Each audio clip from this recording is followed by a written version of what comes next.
Alright, buckle up, because what I'm about to tell you is going to sound absolutely unbelievable. And honestly, even now, I sometimes question if I handled it the right way. My stepchildren, 2 teenagers who I've poured years of my life into, told me point blank that I had no right to discipline them, that I wasn't their real dad. So you know what I did? I stopped. Just like that. I completely withdrew from any disciplinary role, and let me tell you, the chaos that followed was something I never could have predicted. Was I wrong for taking them at their word? Tell me, would you have done the same thing? This all started about 7 years ago when I met Sarah. She was a single mum, and her kids, Emily, who was 10 at the time, and Mark, who was 8, were a huge part of her life. From our first date, she was upfront about her kids, and I admired her for it. I'd always wanted a family, and seeing how dedicated she was to them just made me fall harder. We quickly fell in love, and within a year, we were talking about moving in together. I knew what I was signing up for. I wasn't just dating Sarah. I was stepping into a ready-made family, and I was excited about it. I wasn't naive. I knew being a stepfather wouldn't be easy, but I was committed.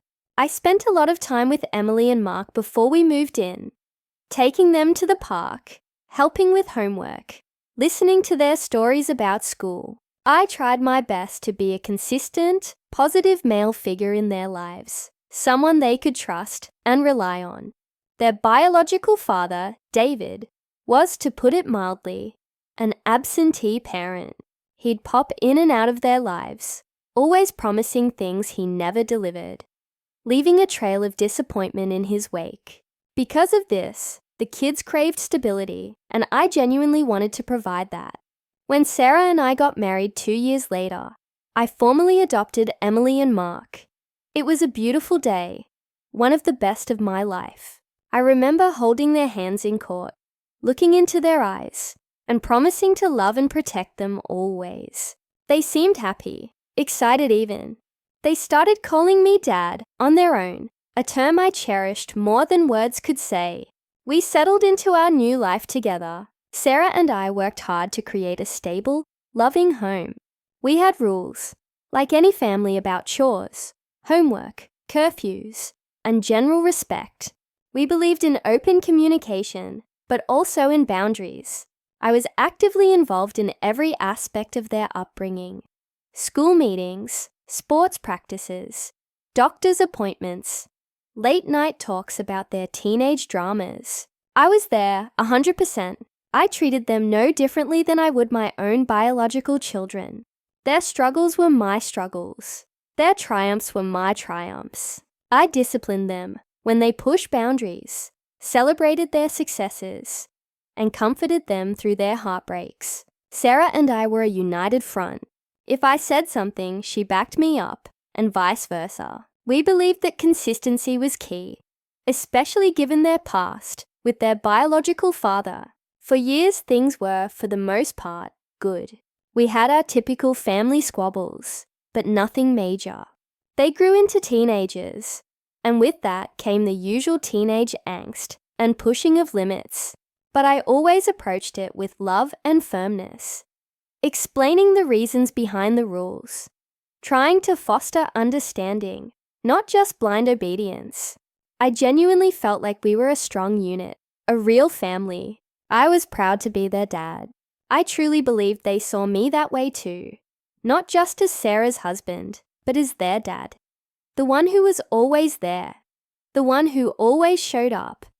Then came the incident that changed everything. Emily, who was now 17, and Mark, 15, had been invited to a party. We had a strict rule about parties. We needed to know where it was, who would be there, and what time they would be home.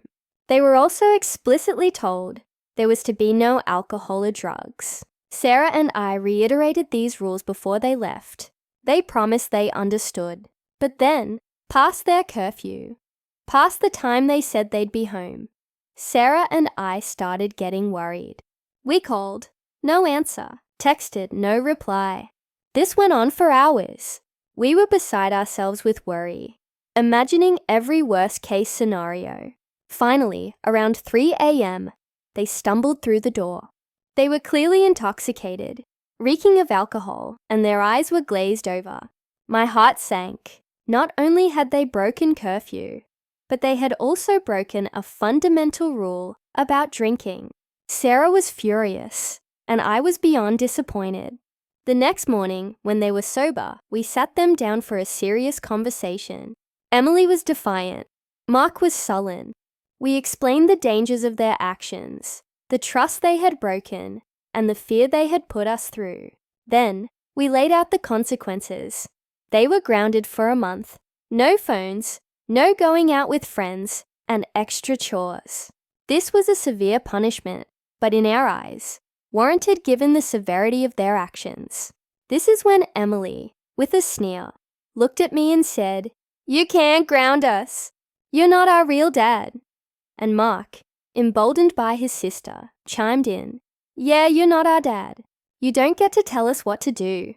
It felt like a punch to the gut.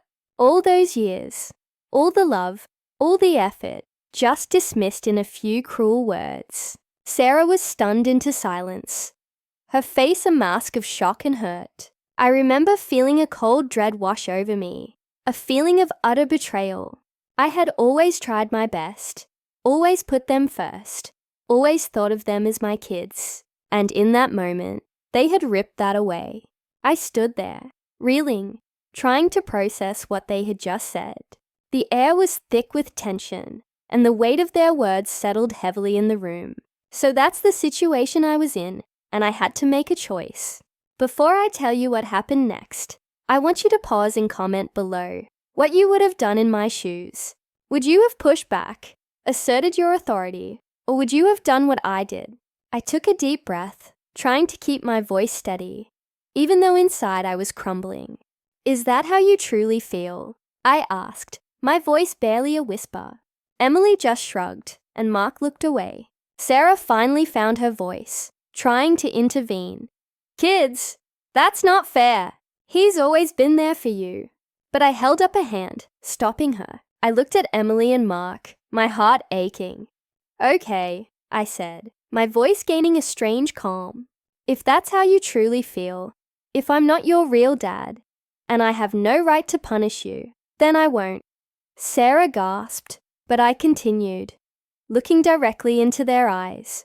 "From this moment on, I will no longer be involved in any disciplinary decisions for either of you. Your mother will handle all of it. If you need a ride, if you need help with homework, if you want advice, I'll be here. But when it comes to rules, consequences, and anything that involves parenting you in that way, I'm out. You want to make your own rules? Fine. You want to suffer the consequences of those rules on your own? Fine. You don't see me as your dad when it comes to discipline. Then I won't be your dad when it comes to discipline. Your mom will be solely responsible for that aspect of your lives." A silence fell, thick and heavy. Emily and Mark looked at each other, a flicker of surprise in their eyes, as if they hadn't expected me to actually agree with their outrageous statement. They probably thought I'd get angry, yell, or try to force my authority. Instead, I just withdrew. Sarah looked at me, her eyes wide with a mixture of shock and worry. But she didn't say anything, respecting my decision in that moment, though I knew we'd have a long conversation later. The next few weeks were an education for everyone. Sarah, bless her heart, tried her best to maintain the structure we had in place, but it was clear that a single parent trying to manage two defiant teenagers, especially after years of shared responsibility, was a monumental task. Without my consistent backup, without the united front, things started to unravel. Emily, true to her word, largely ignored Sarah's attempts at discipline. If Sarah tried to ground her, Emily would simply say, "Dad would have done X, Y, or Z," or "You're being unreasonable," knowing that I wouldn't step in to enforce it.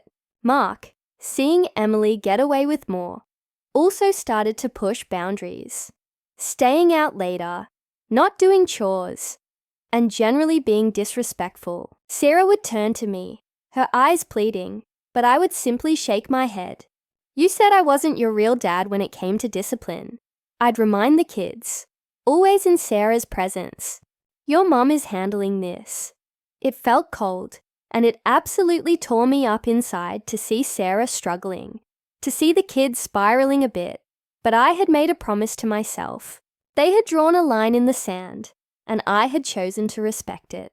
My role shifted dramatically.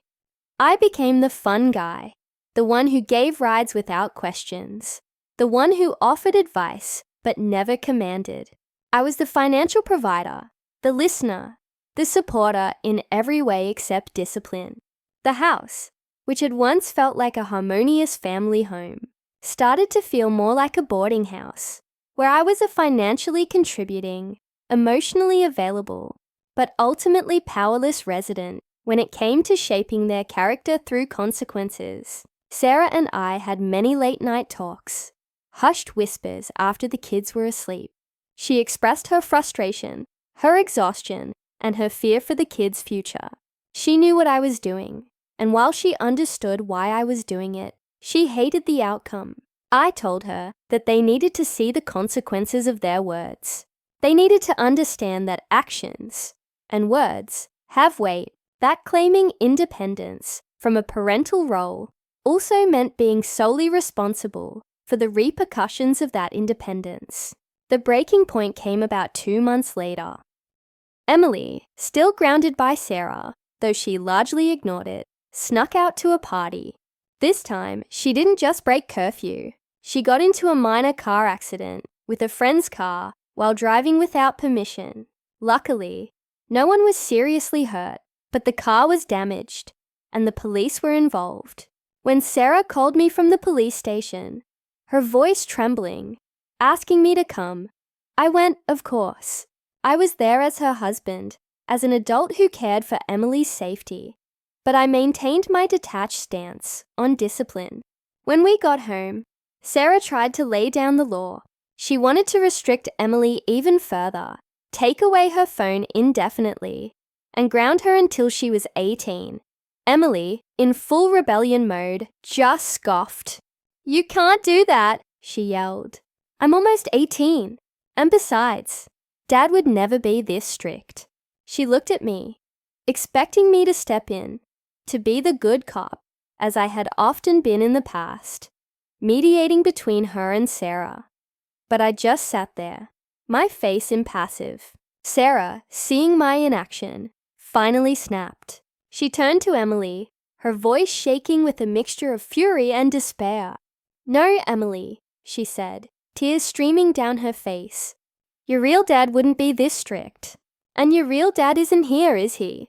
And my husband, who you told isn't your real dad when it comes to discipline, is now respecting your wishes. So yes, I can do this, because I'm the only parent you've left yourself with right now." It was a moment of stark clarity for everyone. Emily's face crumpled. Mark, who had been listening from the doorway, looked genuinely shocked. They had wanted the freedom, the absence of my unreal fatherly authority, but they hadn't anticipated the void it would create, or the burden it would place entirely on their mother. They realized, in that painful moment, that removing my disciplinary role hadn't made their lives easier. It had made their mother's life harder, and left them with a far more overwhelmed and understandably stricter single parent. The silence that followed was deafening. Emily looked at Sarah, then at me, her eyes wide with realization. She started to cry, genuine tears this time, not the defiant ones. I didn't mean it," she choked out, looking at me. "I was just mad. You are my dad." Mark, seeing his sister's breakdown, also started to tear up. He came over and hugged Sarah, then turned to me. "I'm sorry, Dad. I really am. It wasn't an immediate fix, of course. Trust, once broken, takes time to rebuild. But that moment was a turning point. We had a long, honest conversation that night, the four of us. I explained to them, calmly, that being a parent isn't just about the fun stuff. It's also about setting boundaries, enforcing rules, and teaching responsibility. That love often comes with tough choices, and difficult conversations. I told them how much their words had hurt me, but also how much I loved them, and how much I wanted to be their dad in every sense of the word. Sarah explained the immense pressure she had been under, and how their actions had affected her. We all cried a lot. It's been a few years since then. Emily is now in college, and Mark is a senior in high school. Things aren't perfect. No family ever is. But we are a family.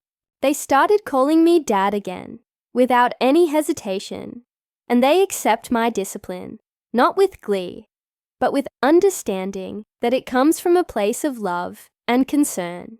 I learned a valuable lesson about standing my ground, even when it's painful, and they learned that words have consequences, and that family is about more than just biology. It's about presence, commitment, and love. Sometimes you have to let people experience the void to appreciate what they had. It was a tough lesson for all of us, but one I think ultimately made us stronger.